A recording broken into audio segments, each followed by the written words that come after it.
బాపట్ల కలెక్టరేట్లో వేముల మల్లికార్జున ఫిర్యాదు చేయడం విడ్డూరంగా ఉందని ఎమ్మెల్సీ చంద్రగిరి యేసురత్నం ఎద్దేవా చేశారు.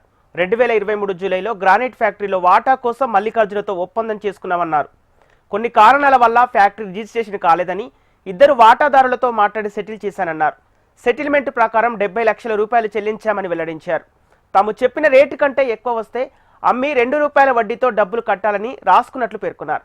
ప్రతిదీ రికార్డుల్లో ఉందన్నారు. తమకు జరిగిన మోసంపై పట్టాభిపురం పిఎస్లో ఫిబ్రవరిలోనే కేసు పెట్టామన్నారు ఎమ్మెల్సీ చంద్రగిరి యేసురత్నం. ఉన్నాడు వాళ్ళిద్దరు కలిసేసి సుమారుగా 50-60 లక్షలు అప్పటికే తీసుకున్నారు. అతనికి రిజిస్ట్రేషన్ చేయకుండా ఏదో గొడవ పడుతుంటే నేను ఆల్రెడీ ఒక ఫ్యాక్టరీ లీజుకి చేస్తున్నాను కదా, సరే 2 ఫ్యాక్టరీలు ఇచ్చినట్టయితే నేను తీసుకుంటానని మా సన్ తెలియపరచడం జరిగింది.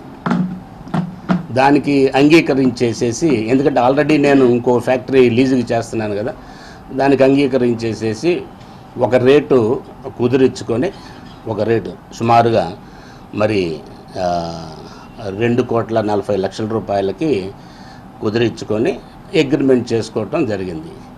ఈ అగ్రిమెంట్ చేసుకునే సమక్షంలో సుమారుగా 5 మంది పెద్ద మనుషులు అతనే తీసుకొచ్చారు. మార్టూరు నుంచి తీసుకొచ్చారు.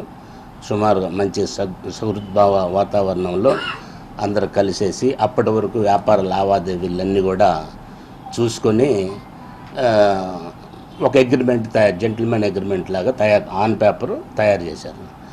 తయారు చేసిన క్రమంలో దాంట్లో అతను ఏంటంటే, అతనికి ఇచ్చిన వెసులుబాటు ఏంటంటే, ఒకవేళ ఇది 2,40,00,000 తక్కువనే భావించినట్టయితే, ఎందుకంటే అప్పటికి నాకు కొంత డబ్బులు ఇవ్వాలి, అంటే ఒకవేళ భావించినట్టయితే అది నువ్వు 3 కోట్లకు అమ్ముకో, 5 కోట్లకు అమ్ముకో, మా డబ్బులు మాకు డిసెంబర్లో రిజిస్ట్రేషన్ అన్న చేయాలి, లేకపోతే డిసెంబర్ తర్వాత అయితే నువ్వు ఎవరికి అమ్ముకున్నా కానీ మాకు ₹2 ఇంట్రెస్ట్ కట్టివ్వాలి అనేది మా అగ్రిమెంట్ చేసుకున్నాం.